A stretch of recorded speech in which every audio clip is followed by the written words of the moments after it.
উত্তর এবং দক্ষিণ দুই বঙ্গ থেকে আমাদের দুজন সহকর্মী যুক্ত হচ্ছেন। ইতিমধ্যে যুক্ত হয়েছেন খুলনা থেকে শেখ আল এহসান এবং গাইবান্ধা থেকে সরকার মাজহারুল মান্নান। শুরুতেই যেতে চাই এবারে এহসানের কাছে।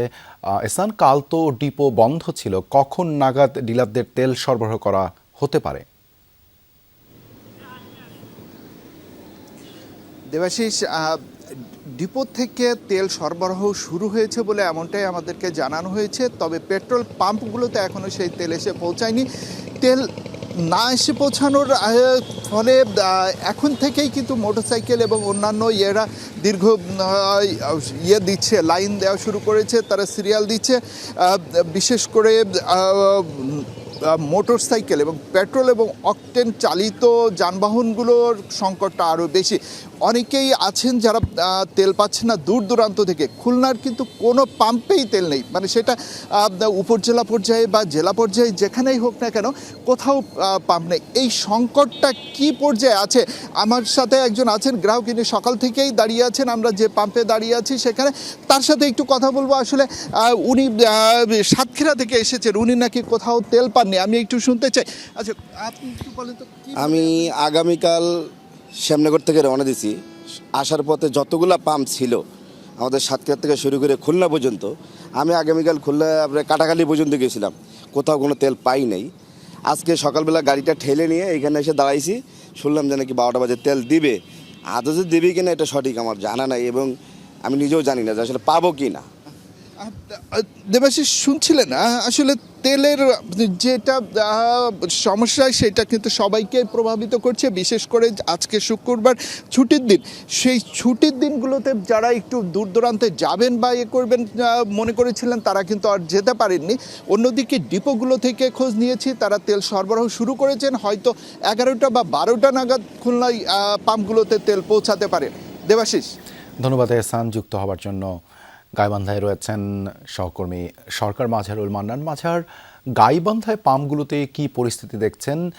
গ্রাহকরা কি চাহিদা মতো তেল পাচ্ছেন?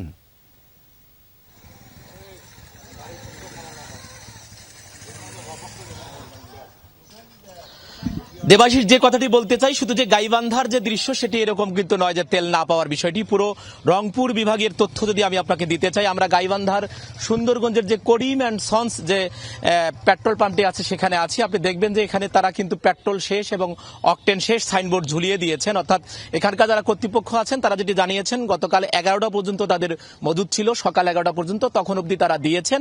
এখন যেহেতু তাদের আর কোনো মজুদ নেই, সেই কারণে তারা এখানে দিতে পারছেন না, এটাই হচ্ছে তাদের বক্তব্য। তবে কিছু করে ডিজেল দেওয়া হচ্ছে, সেটিও পরিমাণে অনেক কম।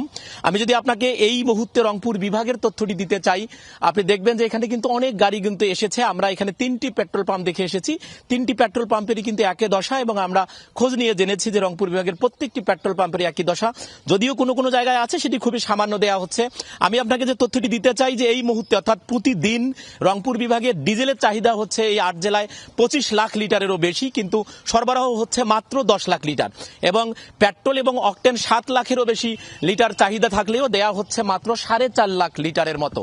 সিনারিওটা হচ্ছে এরকম, যখন যুদ্ধ শুরু হওয়ার আগে পরিস্থিতি ছিল এই পেট্রোল পাম্পটিতে প্রতিদিন 2টি বা 3টি লরি আসতো, তখন স্বাভাবিক ছিল। কিন্তু এখন যেহেতু 2 দিন 3 দিন বা 4 দিন পর পর লরি পাচ্ছে এবং সেটি কম, সে কারণেও কিন্তু এখানে দেয়া হচ্ছে না। তবে গ্রাহকদের যেটা অভিযোগ সেটি হচ্ছে যে পেট্রোল পাম্পে যদি তেল না পাওয়া যায়, কিন্তু বাহিরে কিন্তু অনেক দামে, অর্থাৎ 1 লিটার তেল 400 টাকা বা 500 টাকা দরেও কিন্তু খোলা বাজারে বিক্রি হচ্ছে। এটি যেমন মনিটরিং করা দরকার, আর সব থেকে বড় যেটি মনিটরিং করা দরকার, মজুদের বিষয়টি। আমরা রংপুরের যে 3টি ডিপো আছে সেখানে যে তথ্যটি পেয়েছি সেটি হচ্ছে যে যেহেতু লোকোমোটিভ যে ইঞ্জিন আছে, ইঞ্জিনগুলো না থাকার কারণে স্টেশনের, সে কারণে চট্টগ্রাম থেকে কোনোভাবে রংপুরে আসছে না, এবং পার্বতীপুর থেকে রংপুর বিভাগের যে ডিপোগুলোতে সরবরাহ করা হচ্ছে। এটি কঠোর মনিটরিং করা না হলে আরো 2-1 দিনের মধ্যে একটি বড় ধরনের সংকট তৈরি হবে বলে যারা গ্রাহক আছেন তারা বলছেন, এবং যারা সরবরাহকারী প্রতিষ্ঠান আছে এবং পেট্রোল পাম্প মালিক যারা আছেন তারা বলছেন। এ বিষয়ে সরকারের কঠোর নজরদারি প্রয়োজন। ধন্যবাদ মাজহার যুক্ত হবার জন্য।